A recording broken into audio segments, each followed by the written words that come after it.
Oi, gente boa de Deus. É uma alegria estar com você hoje aqui. Na semana passada eu dei uma parada. Eu tive uma semana um pouco complexa do ponto de vista orgânico. Nada que seja preocupante mesmo, mas um conjunto de coisas me acometeram de maneira simultânea, o que me paralisou a semana passada quase toda. Eu não pude fazer a nossa continuidade de Mateus, porque eu não estava em condições físicas perfeitas, e aí você vai ficando mais velho, e aí o cuidado da mulher, dos filhos e tudo vai aumentando, assim, sobre você, o que é muito bom você ser devidamente cuidado e protegido pelo amor dos que cercam você. A tal ponto que eu vinha passando mal a semana toda, houve um agravamento, aí pela quinta ou sexta-feira, e sábado eu tinha que ir a São Paulo. Convidei todo mundo para me encontrarem lá na igreja Bethesda, em São Paulo, o meu amigo Ricardo Gondim e o Vili Fomin, e muitos outros amigos. Então, saí daqui de casa, fui para o aeroporto. Eu sempre chego bem antes no aeroporto, eu não gosto de estresse e nem posso viver com estresse. Estresse me dá imediatamente angina no peito. Eu tenho uma condição cardíaca antiga, já desde os meus 26, 27 anos de idade. Já fiz algumas intervenções, tomo cuidados. A máquina é boa, cardíaca, mas o cabeamento, durante todos aqueles anos de viagens diárias, dormindo 3 horas, no máximo 4 por dia, e a maioria de cujo tempo dentro de avião e cruzando os mares para lá e para cá, muitos anos, comendo tudo que viesse. E às vezes o que vinha não era bom para comer, mas vamos lá. E eu nunca obriguei ninguém a me oferecer nada de nenhuma natureza que não fosse o que houvesse disponível. Só comia o disponível a vida inteira. Mas a acumulação disso me fez mal. E aí você começa a notar o peso disso. No caso, já depois de uma certa idade, depois de 25 anos de acumulação, foi pesando. E de lá para cá eu venho cuidando e melhorando a minha situação, mas voltando à viagem. No aeroporto eu passei tão mal aqui, e eu não vou entrar nos detalhes porque me alongaria demais, a ponto de verificar que eu estava fazendo aquilo que o livro de Provérbios recomenda que a gente não faça, a saber, sacrifício de tolos. Eu passando mal e querendo ir passar mal, e pior ainda distante de casa. E aí liguei para minha mulher, eu falei com ela num áudio, eu creio, e aí ela disse: volta agora para casa, já, por favor, volta agora. E eu não estava com coragem, aquela culpa ministerial que me animou tantos anos a fazer tantas coisas que eu não podia, nem tinha condições, estava ali ainda latente. Aí eu liguei para o meu amigo Vili Fomin, expliquei a situação, e ele disse: não, por favor, fica aí, a gente remarca isso, sua saúde vem em primeiro lugar, cuida de você e não se preocupe com a gente, nem guarde nenhuma culpa, fique em paz.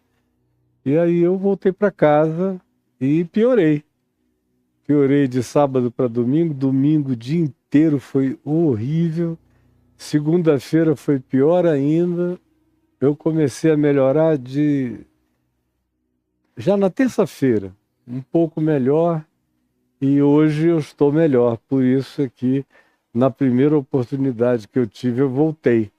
Agora, quem olha o meu rosto dali não está vendo ninguém pálido aqui, porque não é algo que se manifeste através de uma expressão macerada. Não, graças a Deus, é um conjunto de coisas que toca mais o trato gastrointestinal e algumas reações cardíacas decorrentes de outros elementos que não do próprio coração. Ele apenas é um órgão de choque nesses casos.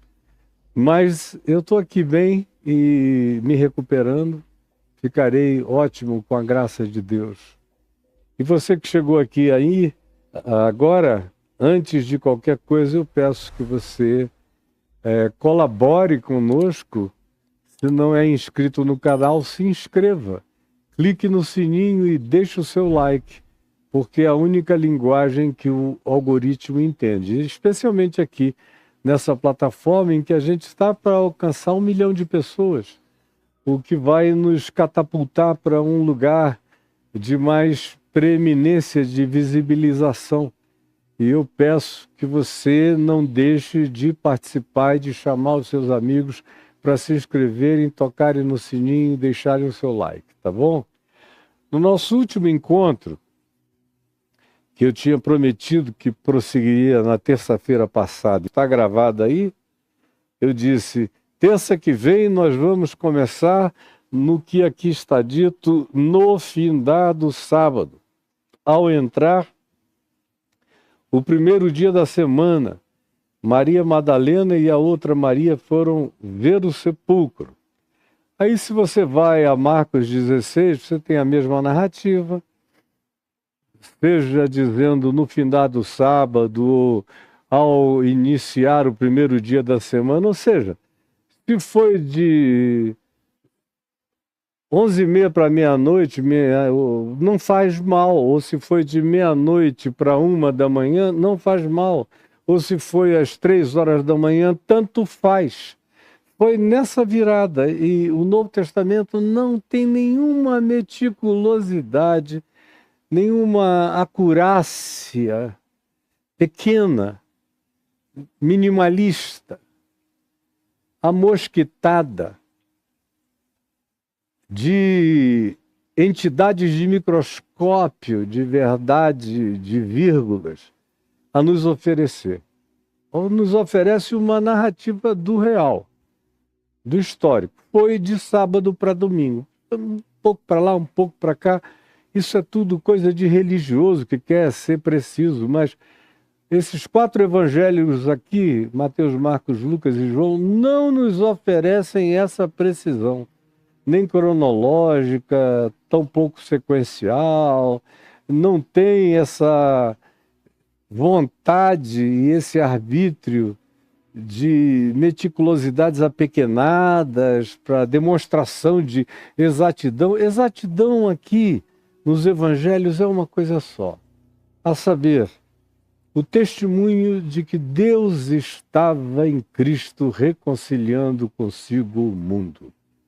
Essa é a exatidão. Mas eu que disse que a gente iria começar no findar do sábado, vou fazer como eu sempre fiz durante o curso da nossa exposição de Mateus e vou fazer uso dos evangelhos paralelos, nas narrativas paralelas.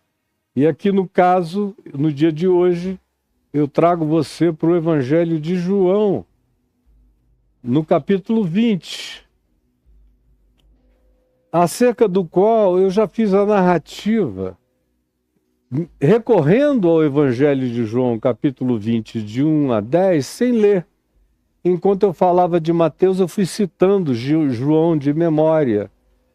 E os lençóis envoltos no corpo, os aloés, os bálsamos, vimos o túmulo de um homem rico, a saber, José de Arimateia, as mulheres cuidando, e aquele primeiro casulo que eles fizeram para o pernoite do corpo na tumba, daquela sexta para o sábado, mas as mulheres tinham assentado no seu coração que voltariam no domingo cedo para terminar o processo de embalsamamento. E eu também mencionei algo que só João menciona.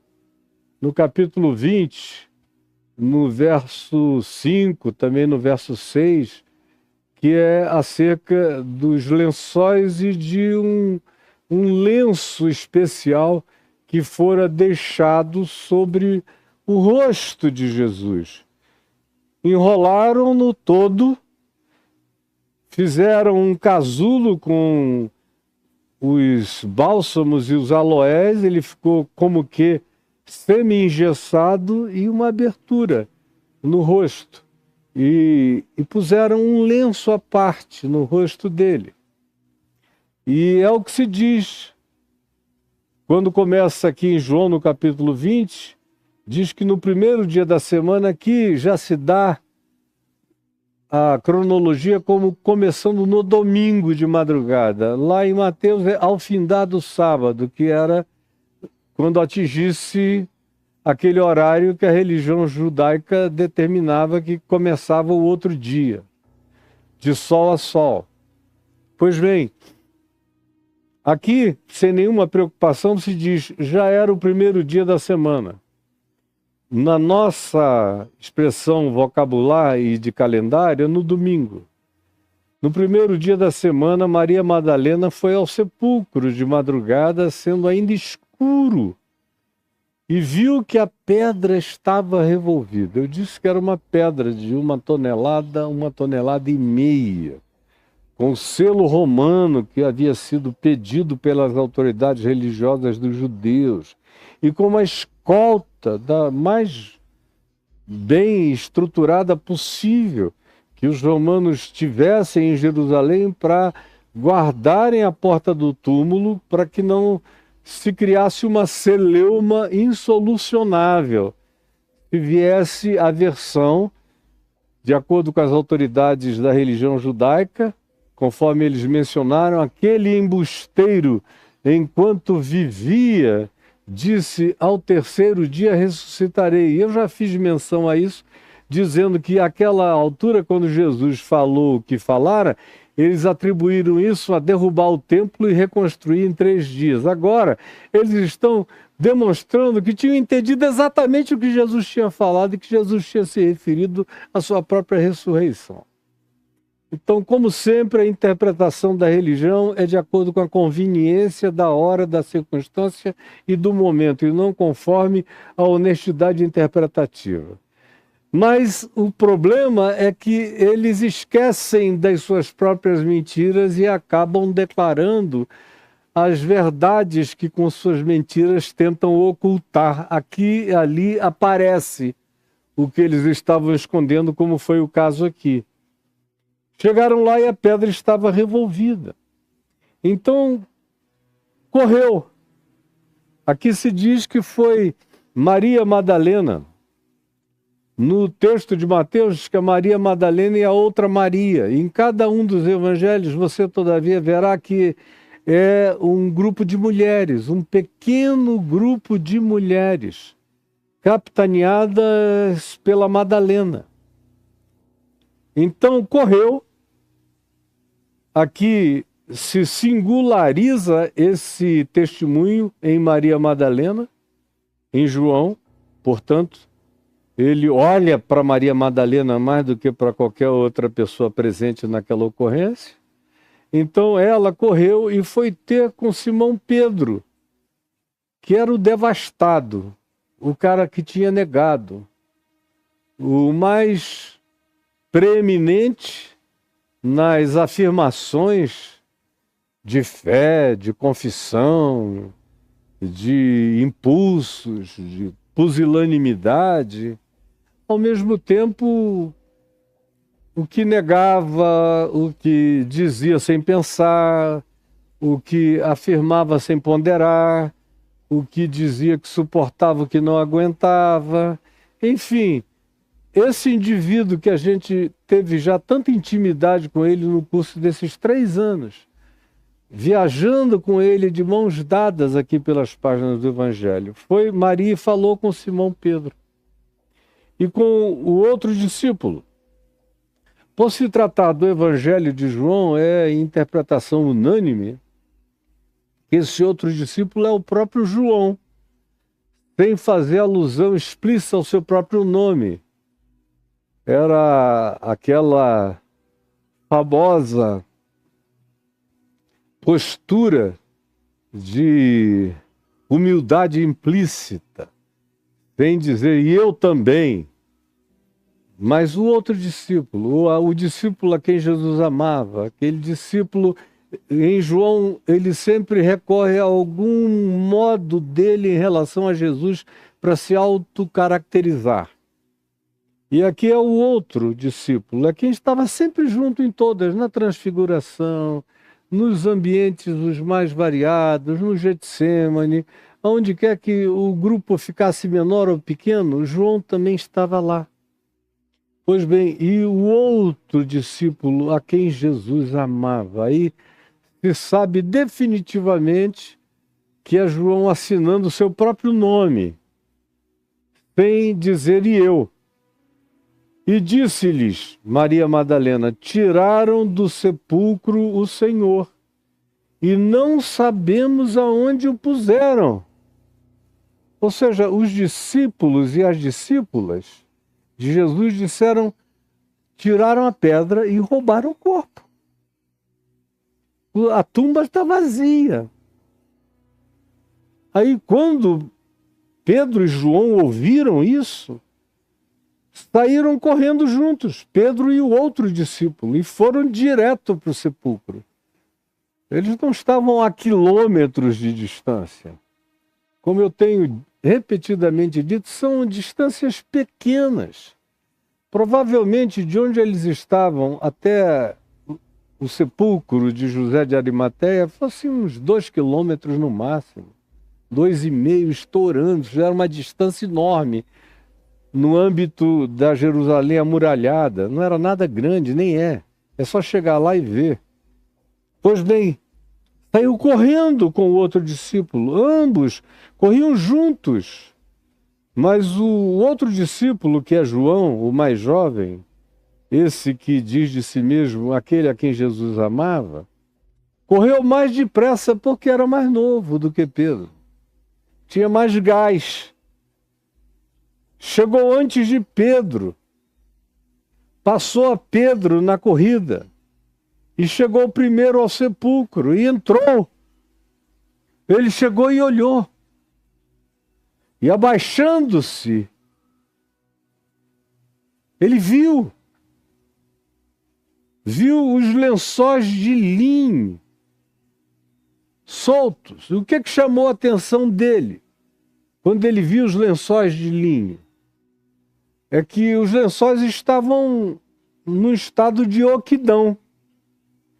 Como eles tinham sido o invólucro em torno do qual eles puseram o pano, o linho, e envolveram o corpo, chocou João. Não havia sinais de uma luta, de um indivíduo acordando da morte, querendo arrancar tudo, aquele desespero de vou tirar tudo, sai daqui, não. Estava oco. Era um casulo. E qual era o sinal que mais tinha assombrado a João? Era a oquidão. Era o vazio no casulo. O casulo intacto. O corpo atravessara o casulo. E o casulo ficara oco, endurecido, vazio, intocável, porque aquele a quem ele envolvera não saíra de dentro dele, simplesmente o traspassara, o atravessara. Toda a matéria que nós temos examinada com microscópios adequados, até a perspectiva quântica, vai permitir você ver que tudo que você chama de materialmente sólido é vazio, é atravessável.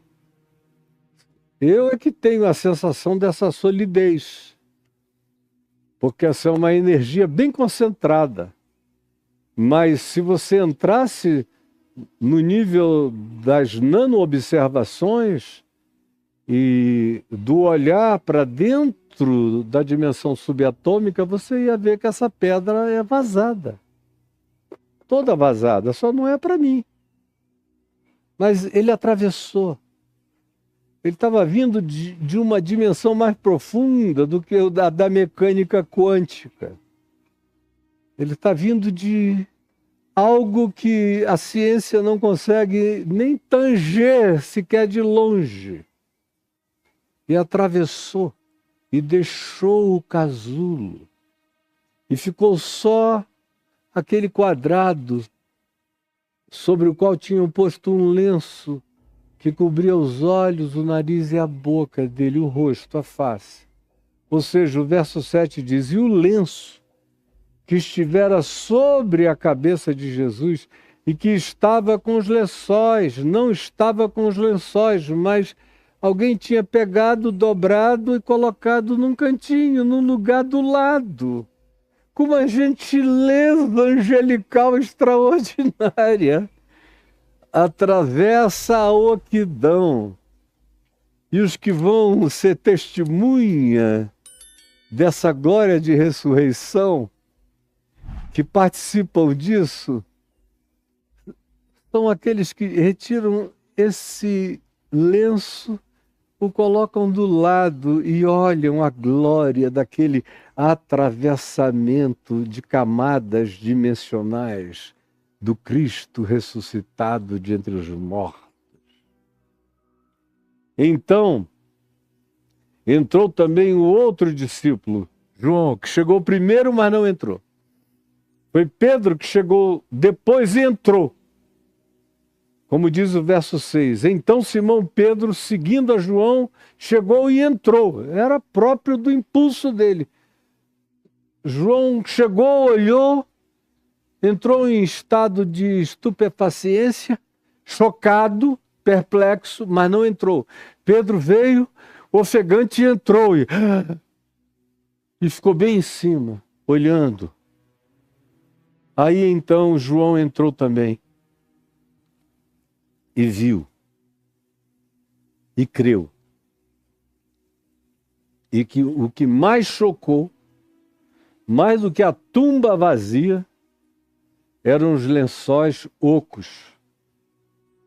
No caso de João, nada tocou mais profundamente nele como sinal de algo miraculoso do que aqueles lençóis em estado de casulo, de oquidão, de engessamento, com aquele buraco no meio e o lençol, o lencinho posto sobre o rosto, a cabeça dobrado no lugar à parte. Ele viu e ele creu que alguma coisa absolutamente fora da ordem natural das coisas havia acontecido. Ele não ficou impressionado com a pedra removida, ele sabia que não eram eles. Ele não ficou impressionado com o fato da tumba estar vazia. Ele ficou impressionado com o fato dos lençóis estarem ocos e o lenço dobrado com delicadeza num lugar à parte. Ele ficou impressionado com a sutileza do arrombo que rasga as mortalhas da morte, sai vitorioso da morte e mantém a ordem natural das coisas no mundo imediato das físicas visíveis, do gesso que envolvera seu corpo e do lenço dobrado e posto num lugar à parte. Isso impactou tanto a João, e é preciso ter uma alma sensível para ficar mais impressionado com isso do que com as outras grandezas. Pedra removida, isso e aquilo e tal. Não, ele olhou para aquele detalhe, é quase um olhar de mulher, de observação feminina, delicada e aterradora. E ele creu, viu e creu, pois ainda não tinham compreendido a Escritura até aquele momento. Jesus explicava, dizia, olha, vai se cumprir, é assim que vai acontecer, repetiu, mas como eu falei cansativa e exaustivamente a vocês, havia um estado de negacionismo total. A escatologia à qual eles estavam condicionados, não só os religiosos judaicos, mas toda a população dos chamados filhos de Israel tinham uma determinada escatologia messiânica a qual eles estavam agarrados, e que mesmo Jesus tentando desconstruir aquela escatologia, eles não abriam mão dela. Isso foi uma das coisas mais violentas, eventualmente até em razão disso foi que Judas o traiu. Porque também esperava, pela sua perspectiva escatológica, que Jesus fosse virar a mesa no último momento e trazer o reino de Deus no peito e na raça, tudo aquilo que já vimos. Quando certos conceitos ideológicos, teológicos e preferencialmente escatológicos entram na cabeça da gente com suas profecias fanatizantes, é difícil mudar a cabeça de uma pessoa que tenha sido objeto desse condicionamento tão intenso, dessas repetições tão profundas, dessas esperanças fanáticas tão falsas. Porque nem os discípulos de Jesus foram capazes de, até o fim, entender. João diz aqui, pois ainda não tinham compreendido a Escritura, que era necessário que ele ressuscitasse de entre os mortos. E voltaram os discípulos outra vez para a casa onde estavam escondidos, pensando. Maria, entretanto, eu acho isso tão lindo. Maria, entretanto. Quer dizer, no meio de tudo isso, Pedro foi embora, João foi atrás, pensando. João tinha visto e disse, meu Deus, aquilo que ele vem falando aconteceu. Ele creu. Mas que dificuldade! Quantas camadas e camadas, layers e layers de teologia, de crença, de religião, de discurso político, ideológico, escatologizado. Quanto messianismo politizado eles carregavam na cabeça. Que, mesmo crendo, não foi o bastante para fazê-lo sair correndo e dizendo aconteceu algo. Não, voltou para casa. Tinha visto que algo acontecera. O que Jesus falara começou agora a ganhar mais concreção diante da percepção deles. Mas não o bastante. Voltaram para casa. Maria, entretanto. Maria, entretanto. Maria, entretanto. As Marias sempre são as responsáveis pelos entretantos. O entretanto é o que acontece no meio de tantas coisas e no meio de coisas entretanto, enquanto estou no processo, Maria, todavia, se interpôs com seu olhar de observação, satisfeita de um lado, mas não satisfeita ainda de outro, porque se ele ressuscitou, ele há de se manifestar. Não vai ficar no plano das invisibilidades. Isso vai ganhar concreção. Maria, entretanto, permanecia ali, inafastável, junto à entrada do túmulo, chorando. Enquanto chorava, porque ela queria mais do que um casulo para se satisfazer. Ela não tinha nenhuma vocação fetichista para sacralizar o sagrado, o casulo, e levá-lo para algum lugar e passar a adorar o casulo. É coisa de religioso. Ela tinha sido discípula de Jesus, em que não havia uma gota de culto ao sagrado, nem aos fetiches de natureza religiosa. Maria, entretanto, estava ali, à entrada do túmulo, chorando, querendo mais do que um casulo. E enquanto chorava, abaixou-se e olhou para dentro do túmulo outra vez. E agora, além do casulo, ela viu dois anjos, dois seres, duas entidades, com aparatos de vestimentas, ou do que quer que os cobrisse, na linguagem do homem de 2000 anos atrás, era uma vestimenta sobre essas entidades, cuja fisionomia não é descrita.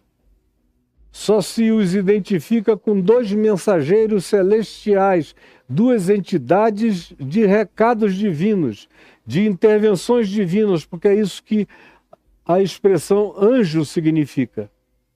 Dois anjos vestidos de branco, sentados onde o corpo de Jesus fora posto, um à cabeceira do casulo e o outro aos pés do casulo, e o casulo oco no meio. Então eles, esses entes celestiais ou multidimensionais, lhe perguntaram: mulher, por que choras? Por que choras? Por que choras? E ela lhes respondeu: porque levaram o meu Senhor e não sei onde o puseram. Até aqui Maria ainda tinha um Senhor carregável. Uma vez morto, a gente carrega. Tiraram da cruz, carregaram o corpo de Jesus, lavaram, perfumaram, involucraram, acasularam o corpo dele, colocaram um lencinho sobre o rosto. Era um Jesus ainda objetificável, era o Jesus ainda da crucificação. Não era o Cristo da cruz, ressuscitado de entre os mortos. Ela ainda estava com a mente pregada no cenário da crucificação, da angústia da morte, da perda, do vazio. E o coração dela queria mais. Ela suspeitava, mas não tinha se apropriado ainda. Por isso ela chora. Porque ela não fica satisfeita com um casulo vazio. Ela quer um corpo vivo, ressuscitado de entre os mortos, conversante, dialogal. Por isso é que os seres celestiais perguntam: por que tu choras? E ela lhes respondeu: porque levaram. É uma expressão que designa um objeto carregável, um andor, um santo. é um Cristo objético, é o Cristo do crucifixo, é o Cristo da crucificação, não é o Cristo da ressurreição ainda. E a maioria das pessoas para na sua caminhada, que não dá nem para a gente chamar exatamente de caminhada de fé, mas para nas suas crenças no Cristo do crucifixo, no Cristo da crucificação. Não dão o passo para o Cristo da ressurreição, o Cristo da cruz, o Cristo do casulo vazio, da tumba vazia, e mais do que disso, um Cristo que não é levável, carregável por ninguém. É sobre ele que todas as coisas repousam e nele subsistem, e ele não é mais carregável por ninguém. Esse tempo acabou. Ela diz, porque levaram o meu Senhor e eu não sei onde o puseram. Pelo menos me dessem a informação para eu continuar a fazer o que eu estava fazendo. Ele não recebeu tratos finais, são carinhos femininos, cuidados bem de alma de mulher, de delicadeza feminina. Eu quero terminar o processo, eu não posso deixá-lo incompleto em toda essa processualística de sepultamento. É por isso que eu estou chorando. Porque nem isso eu vou conseguir terminar o que eu comecei. Então esses seres celestiais falaram com ela. Após ela dizer, levaram a ele, eu não sei onde o puseram. Os seres celestiais ficam olhando para ela. Eu posso até vê-los com uma determinada expressão de um sorriso transdimensional, olhando nos olhinhos de Maria, que estava de cabeça baixa, com lágrimas caindo, e eles olhando para ela, quando de repente o que acontece é aqui descrito. Tendo dito isto, que ela não sabia onde ele estava e ela queria terminar o trabalho que começara, ela voltou-se para trás, ela sentiu uma presença. Ela sentiu uma presença. Aqui atrás, não sei se vai dar para ver em qualquer dessas câmeras aqui, deixa eu sair da frente, ó. Eu saí. Tem aqui em arame, um corpo de uma pessoa com os braços abertos e um coração vermelho ali no meio, todo em arame, todo vazado. Foi um amigo que veio aqui e me deu de presente. Eu achei uma obra tão complicada de fazer, tão delicada, tão bonita, eventualmente tão cara. E ele veio aqui com tanto amor e me deu. Se você olha nos detalhes, tem coroa de espinhos, tem um lencinho ali do lado, tem um monte de coisas. Mas eu só botei aqui porque é vazado, porque praticamente se você não mostrar, ninguém vê. Tem até gente que vem aqui, presencialmente, anda para lá, anda para cá e não vê nada, porque é vazado. Em geral, só as mulheres enxergam, os homens passam batido. E o fato é que ela olha para trás porque ela sente uma presença.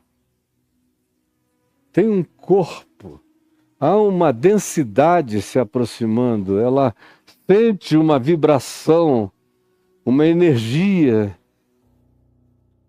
diferente. Não é o vazio do jardim, é uma presença. E ela se volta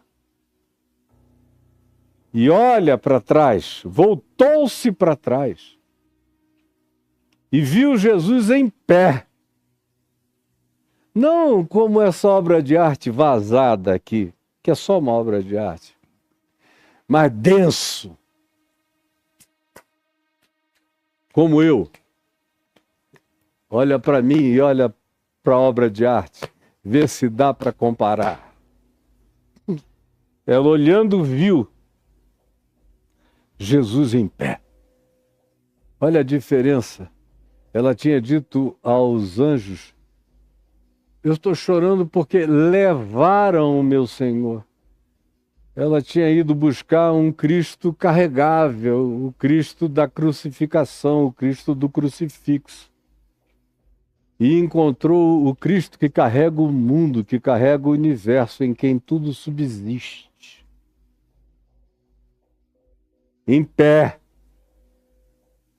Não levável, não deitável, não carregável, não entregue, que é uma outra palavra repetida inúmeras vezes no processo da crucificação de Jesus, especialmente no Evangelho de Marcos, se fala dezenas de vezes e foi entregue, entregue, entregue, entregue, entregue, entregue. É o Cristo levável. Ela agora aqui encontra o Cristo que leva, que carrega e leva tudo e todos em pé.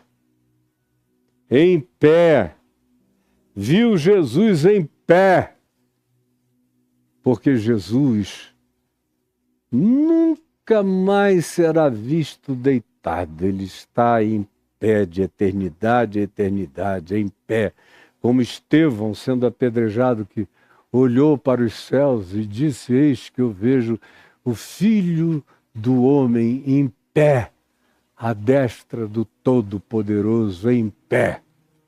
Viu Jesus em pé. Você está olhando em volta essa bagunça, essa loucura sendo feita em nome de Jesus. Porque o Jesus da religião é um Jesus morto. É um Jesus manipulável, é um Jesus deitado, é um Jesus carregável. Não apenas no crucifixo, mas é carregável e é colocado onde a gente quer que ele esteja. Os crentes dizem que Jesus vota em A, Jesus vota em A. Se a maioria dos crentes disserem que Jesus vota em B, Jesus vota em B. Se as igrejas todas disserem que a escolha política de Jesus é X, Jesus risca X.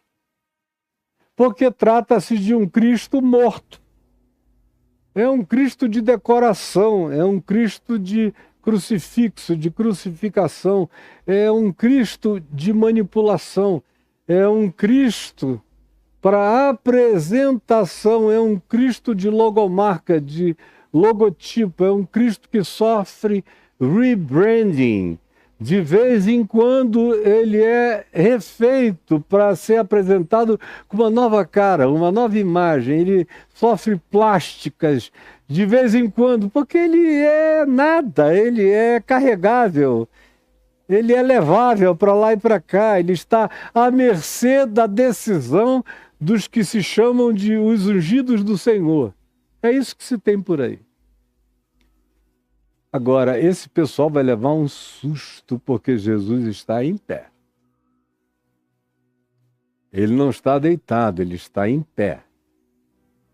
Diante de toda essa corja louca e cínica, ele está em pé. Maria olhou e viu que ninguém o tinha levado. Havia alguém atrás dela que ela não reconhecera quem era ainda, mas estava em pé. E não deitado ou jogado, em pé.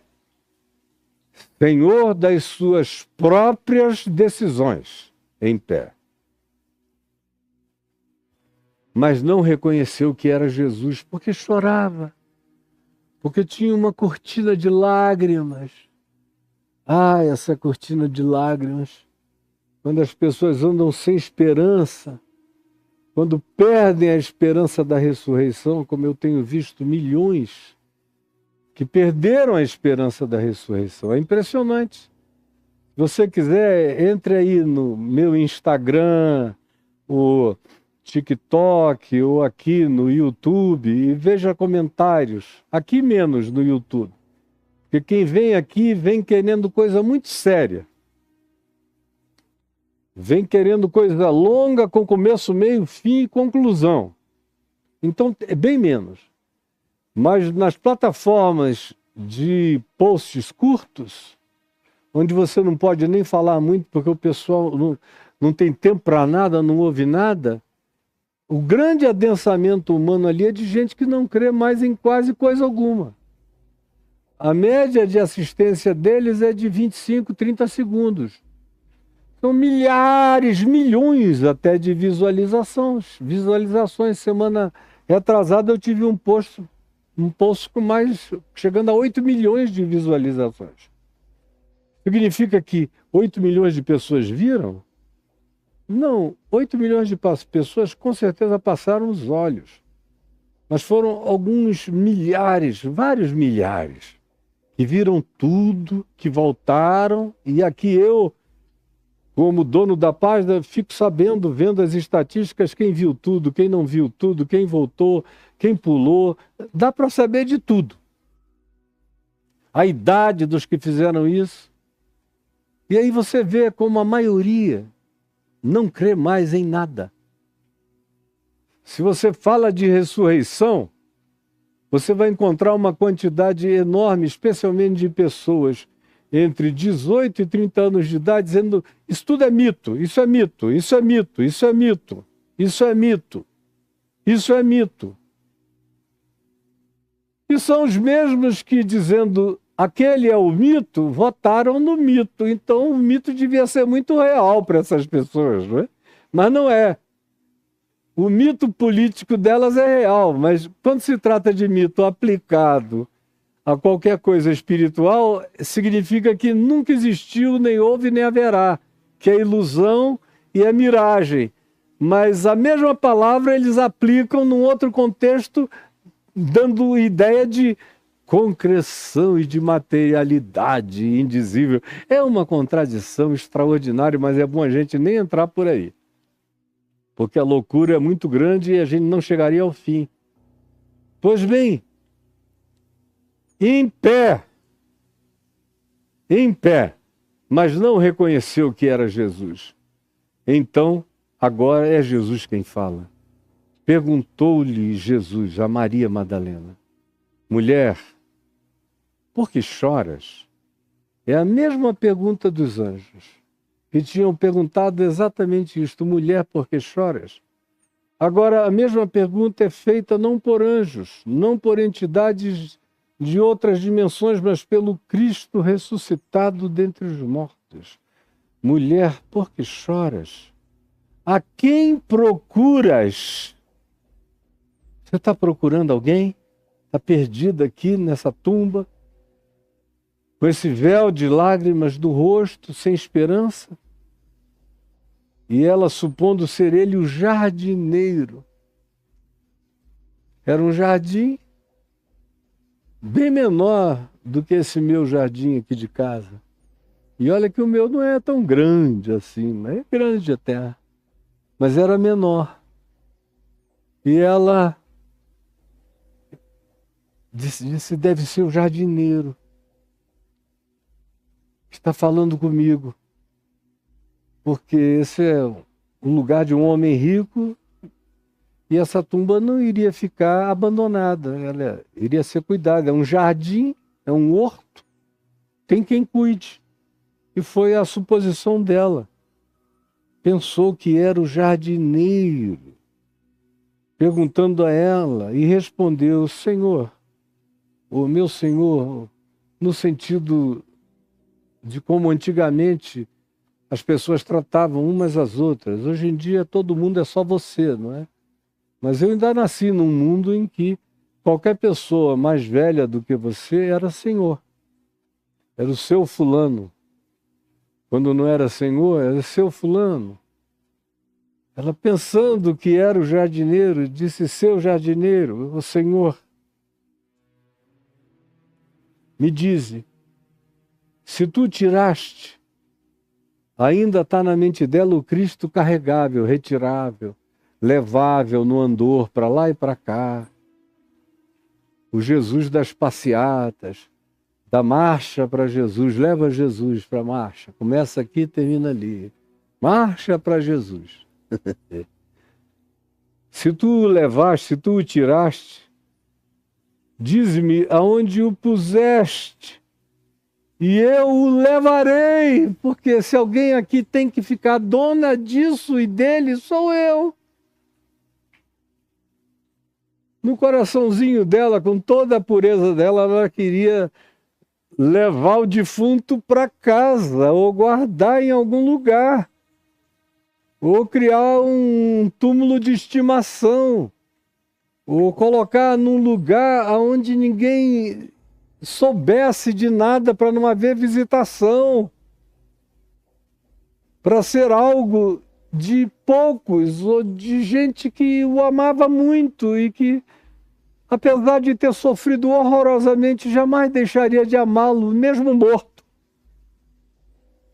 Era nesse estado que Maria estava. Eu vou amá-lo mesmo morto. Mesmo que eu tenha que carregá-lo para cá e para lá, porque eu nunca amei ninguém na vida e nunca ninguém me amou tanto na vida. Eu vou amá-lo enquanto eu viver, mesmo morto. Eu o amarei para sempre. E eu o levarei para mim. E ele será particularmente meu.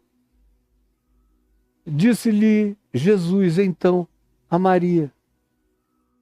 Chamou-a pelo nome, disse Maria. Ela ouvira aquele nome tantas vezes, com aquele tom, aquela voz, com aquela gravidade, com aquela melodia, com aquela doçura e com aquela autoridade eterna. Uma voz transvocal, traspassante. Maria, ela voltou-se e, voltando-se, viu Jesus em pé. Voltando-se ela, lhe disse em hebraico, porque eles falavam aramaico, mas ela usou a linguagem clássica da sinagoga para designar o mestre, o ensinador, o professor, o guru da sinagoga, o líder, que era o rabi, ou o rabino em português, o rabone. Ela usa a expressão hebraica e o chama em hebraico pelo nome. E lhe diz, Rabone, que quer dizer mestre. Mestre! Mestre! Era ele, em pé, vitorioso sobre a morte, vitorioso sobre o inferno, que voltara do Tártaros, das agonias mais profundas, das perdições universais, dos lugares indefinidos, incompreensíveis para a mente finita. Ele voltara de todas as dimensões e atravessara todas elas com o grito do está consumado. O Cordeiro de Deus, que foi imolado antes da fundação do mundo, vindica sobre todos os universos a sua autoridade absoluta. Ele está em pé. Mestre, recomendou-lhe Jesus. Eu acho bonito porque não é exatamente a palavra ordenou-lhe, é recomendou-lhe Jesus. Num tom de conselho carinhoso que Jesus fala com ela. Recomendou-lhe Jesus, não me detenhas. Porque ela, quando falou mestre, ela quis pular sobre Jesus Ela quis fazer o que ela fazia sempre, tocar nele. E Jesus disse: não, não. Recomendou-lhe Jesus com todo carinho, segurou-a distante, na distância de um braço. Não me toques, não me detenhas, porque eu ainda não subi para meu Pai, mas vai ter com os meus irmãos e dize-lhes: subo para o meu Pai e vosso Pai, para o meu Deus e vosso Deus. Por que ele não deixou que Maria o tocasse? Porque ele tinha dito lá em João, que no capítulo 13 até o 17, ele preparou os discípulos e as discípulas, os apóstolos e as apóstolas, as enviadas, quem quer que carregasse aquela mensagem presente naquela última ceia, que não era um clube do Bolinha apenas.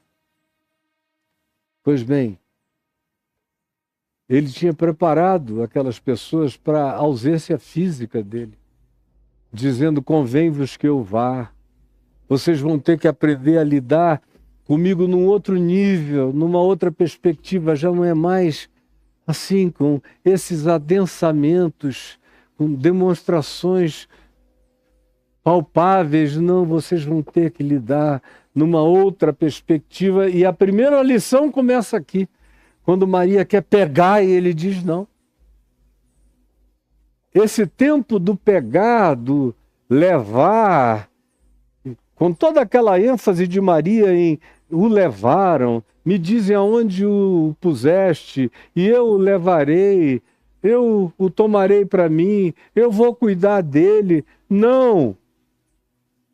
Esse tempo em que vocês trouxeram comida, cuidaram de mim, me ajudaram, me serviram, passou. E essa ideia de que eu estou morto e carregável para ser levado de lá para cá, morreu! A morte morreu. Não! Agora é outra relação. Agora é a imaterialidade, agora é a fé. Agora não sou eu fora, agora sou eu morando e habitando o coração e a interioridade.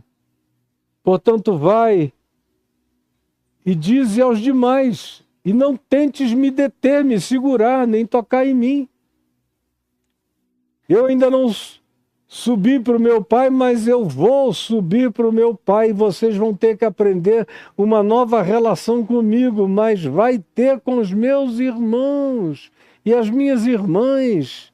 E dize-lhes: subo para o meu Pai e vosso Pai, para o meu Deus e vosso Deus. Chegou a hora de eu subir.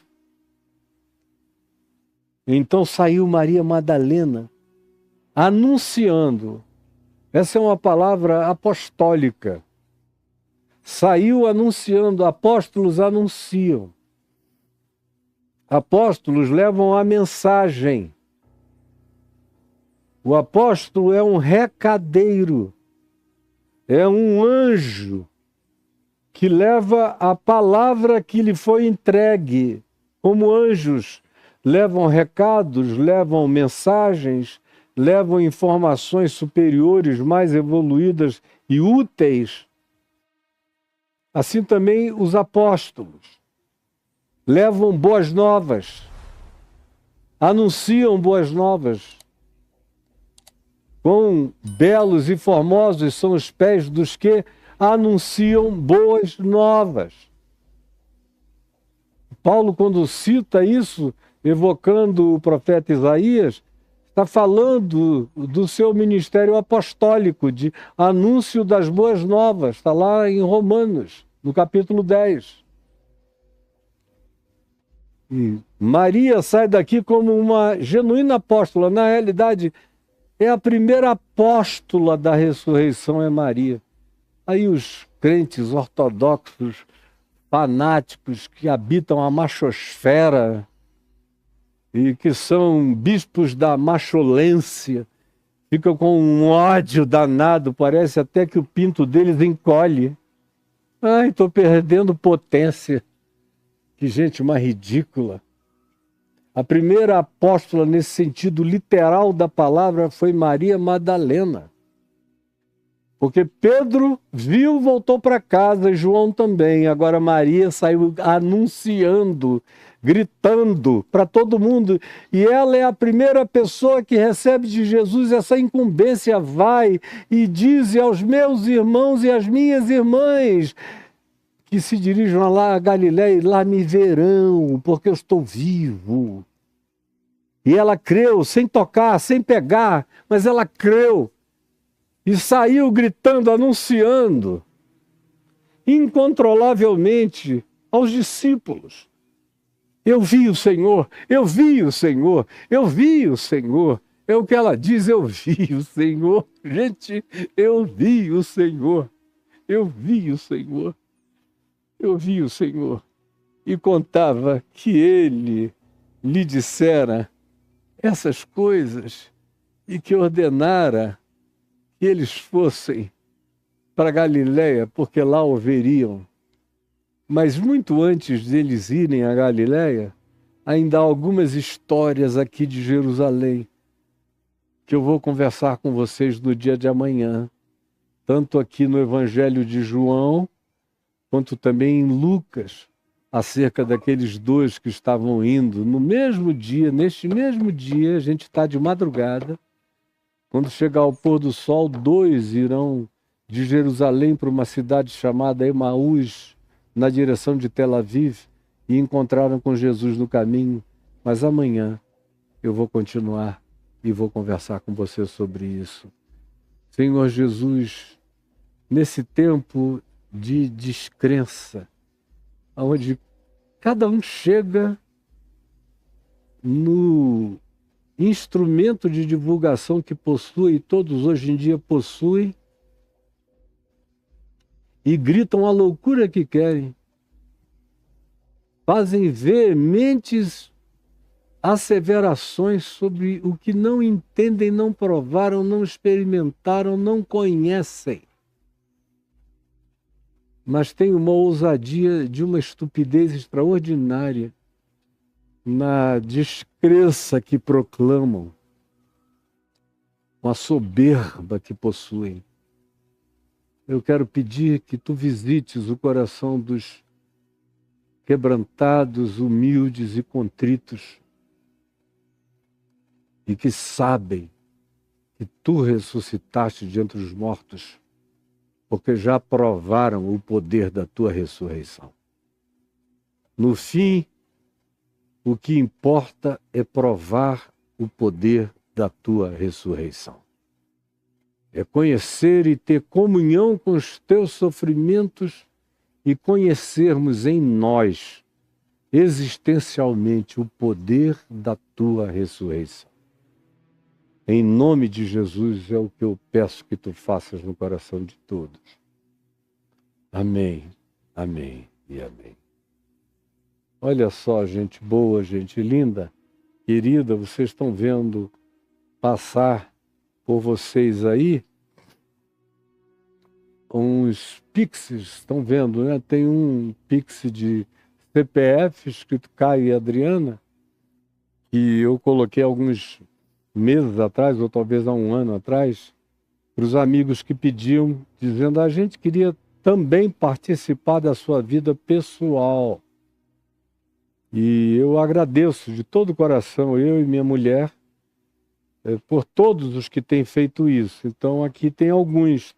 Amanhã eu vou mencionar o nome de outros. O Paulo Roberto Schneider, Deus te abençoe, muito obrigado, filho.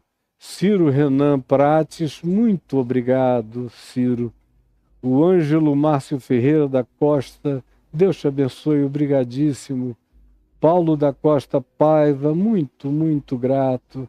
O Lauro Sulek, obrigadíssimo, Lauro. A BFM Esportes Limitada, muito obrigado pela sua colaboração. A Sônia Maria Nogueira Passos, muito obrigado, Sônia querida. O Rony Peterson Alves Moreira, muito obrigado. Marcelo Medeiros Antunes, muito, muito grato. Nosso amigo Udenberg Nóbrega da Silva, que é fidelíssimo. Um grande beijo, obrigado. O Alex RP dos Santos Consultoria, super generoso. Muito obrigado, Alex. Que Deus te abençoe. O Alex RP dos Santos Consultoria, muito obrigado de novo, mais uma vez, você muito, muito amado, viu? E generoso, meu querido. Deus te abençoe. Elise Campelo Cardoso, muito obrigado, Elisezinha. Marcos Antônio Naves Soares, obrigadíssimo. Gessé Simão da Silva, obrigado, Gessé. Joel Figueiro, obrigadíssimo. Deus te abençoe, Joel. A Júnia Alves Rezende, obrigado, querido. Antônio Carlos dos Santos Medina, muito obrigado. Joel Figueiro, muito, muito obrigado, Joel, querido. Júnia Alves Rezende, obrigadíssimo. Antônio Carlos dos Santos Medina, obrigado. Shirlene, sempre aqui, obrigado, Shirlene Diniz. E Joaquim Fernandes da Costa Filho, muito obrigado, meu querido. Deus te abençoe. Obrigado a todos vocês que têm me ajudado aqui. Eu e minha mulher trazemos extrema gratidão no coração por cada um de vocês, viu? De todo o coração. E agora você está vendo aí um outro Pix, que é o Pix do meu ministério. Esse aqui é pessoal, para aqueles que dizem a gente quer participar da tua vida pessoal. Agora, você que está me dizendo, e eu peço que você diga, prioritariamente até, eu quero ajudar o seu ministério a crescer, a alcançar mais pessoas. No dia 1º de dezembro, o nosso canal em várias plataformas em inglês vai ser lançado. 1º de dezembro. Significa que tem gente trabalhando, botando coisas em inglês, botando, traduzindo, fazendo. Eu estou gravando coisas especiais para o canal em inglês e que vai estar disponível e divulgado. Eu vou também contar com a sua divulgação no mundo inteiro, onde quer que haja pessoas falando inglês. Assim como eu estou muito feliz com o nosso canal em alemão, e ele nem está ainda em língua alemã, é só em legendas. E já tem um grupo grande de inscritos lá, e muita gente de crenças diferentes, mas que está encantada com Jesus acerca do qual estão ouvindo, dizendo: eu nunca pensei que Jesus fosse tão maravilhoso assim. E é isso que a gente quer distribuir pelo mundo. Eu peço que você nos ajude a fazer isso, nos ajudando financeiramente, porque a gente não consegue fazer nada sem recursos financeiros. Até essa live aqui tem luz acesa para todo lado, tem gente cortando ali dentro, tem gente de olho fazendo recortes em outros lugares, tem gente trabalhando. Eu sozinho não faço nada. Então está aqui, é para o meu ministério, não é para mim. Nunca nada do meu ministério veio para mim.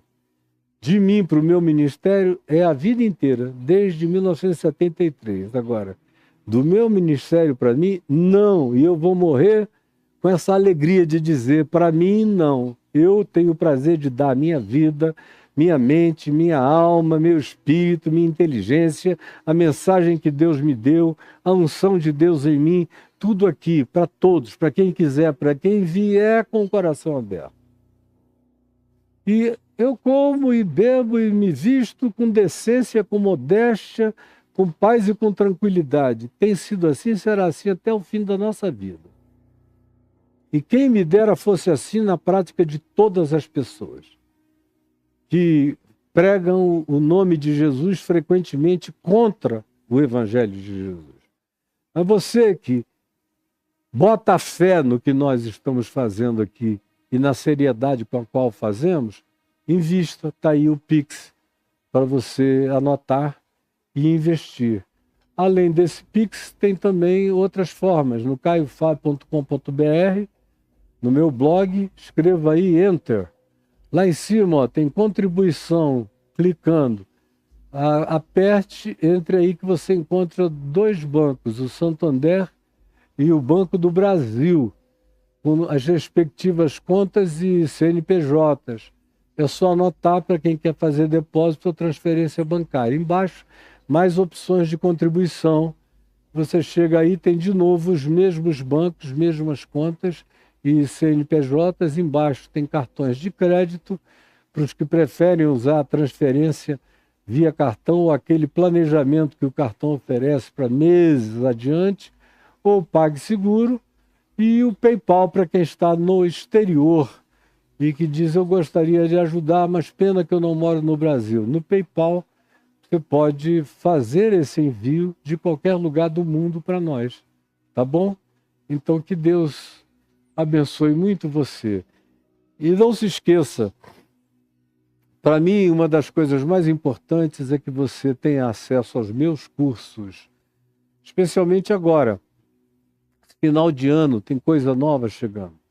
Ontem o Marcelo Cunha me mandou a introdução da nova sequência documental que eu gravei há 1 ano e pouco atrás na Ásia Menor, atual Turquia, e você vai ter aí uns 10 ou 11 episódios, tanto começando por Istambul, pelo Palácio Topkapı, e passeios de barco e viagens por lugares diferentes, a cisterna de Istambul, por aí afora. Aí Göbekli Tepe, Karahan Tepe e Derinkuyu você já viu na série que eu ofereci primeiro. Esse agora é sobre o sagrado, é sobre a perversão do sagrado e sobre o que o sagrado esconde da verdade do Evangelho. Aí eu vou levar você para Mileto, para Éfeso, para Basílica de João, nas imediações de Éfeso, para Laodiceia, para Hierápolis, para Pamukkale, para Tínia, onde eu vou falar sobre Apolônio de Tínia, que é uma figura que talvez você nunca tenha ouvido falar nela, mas é interessantíssima, e várias outras coisas. E ele me mandou ontem, está lindo, lindo, lindo, lindo, uma plasticidade maravilhosa. Eu quero todo mundo com essa série documental no Natal e outras mais. E você vai ter acesso a isso tudo. É claro que eu vou anunciar assim que esteja pronto, eu vou dizer agora, vá lá. Mas hoje, está aí, ó, caiofab.com.br/cursos, enter. Aí você cai nos cursos disponíveis.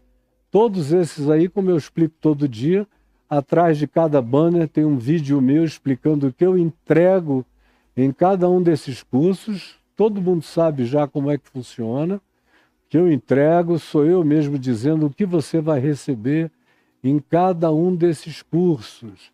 Estão disponíveis para você. E também nos dias de hoje, eu estou entregando um outro curso chamado O Poder dos Salmos. Está aí, já gravei centenas de episódios de 18 a 20 minutos. O mais longo deve ter 22 minutos. Centenas. E amanhã, depois de amanhã, eu vou gravar mais e vou gravar mais. E como é isso? É simplesmente salmos? Não. São os salmos vistos com os olhos de Jesus. Primeiro, eu os vejo com os olhos do salmista. Seja Davi, Asaf, ou qualquer um dos salmistas aos quais se atribuem salmos, e são alguns, o Moisés, até Salomão, tem vários. O contexto histórico, o olhar do tempo, como era, o olhar do povo, como era, para a gente se situar lá naquele contexto de 3.000 anos atrás, de 2.500 anos, ou alguns até mais antigos. Depois que se estabelece o contexto, aí vem Jesus, a chave hermenêutica. E como é que se pode entender aquele salmo à luz do que Jesus disse, que é absoluto, que é a encarnação de Deus em Cristo nele. É a palavra dele, é aquela acerca da qual ele diz que passará o céu e a terra, porém as minhas palavras não passarão. As de Moisés passam, as de Samuel passam, as de qualquer outro passam, as dele jamais passarão.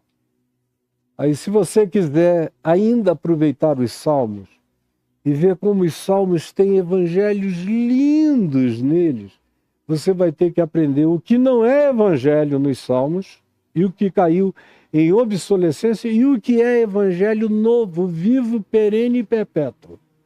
Para ser praticado, isso gera uma coragem de ser. É como defesa pessoal. Depois que você aprende, você nunca mais tem medo de nada nem de ninguém. É extraordinário. Já pegou o seu? Está aí no caiofabio.com.br/cursos, O Poder dos Salmos. Faça isso agora e um beijo para todo mundo. Inscreva-se aqui no canal se você não é inscrito. Aperte o sino e deixe o seu like, porque é a única linguagem que o algoritmo entende e bota a gente um pouco melhor. E se você nos ajudar a atingir logo 1 milhão de pessoas, a gente está chegando perto, aí vai aumentar o impulsionamento e eu conto com a sua ajuda.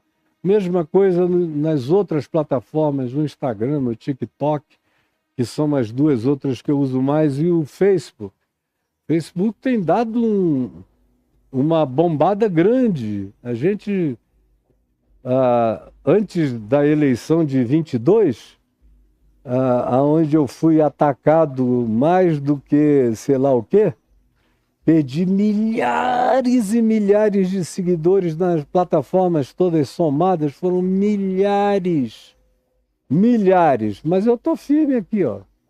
Não doeu, continuo pregando o mesmo evangelho. Agora, golpe comigo não. Se a gente conseguiu chegar a um estado de democracia, eu não dou um passo atrás. Eu só ando para frente, para trás não. E também não tem nenhuma perseguição religiosa de qualquer natureza acontecendo no país. Isso é mentira maligna. De quem não tem argumento, aí diz que é perseguição, é o diabo, é não sei o quê. Não tem como argumentar. E eu não estou preocupado. Perdi, mas eu perdi demais. E no Facebook, então, se tornou um lugar hostil. Agora eu vejo que está melhorando extraordinariamente. E eu que já tinha um grupo grande lá, que já estava, a essa altura era para ter passado de muitos milhões lá.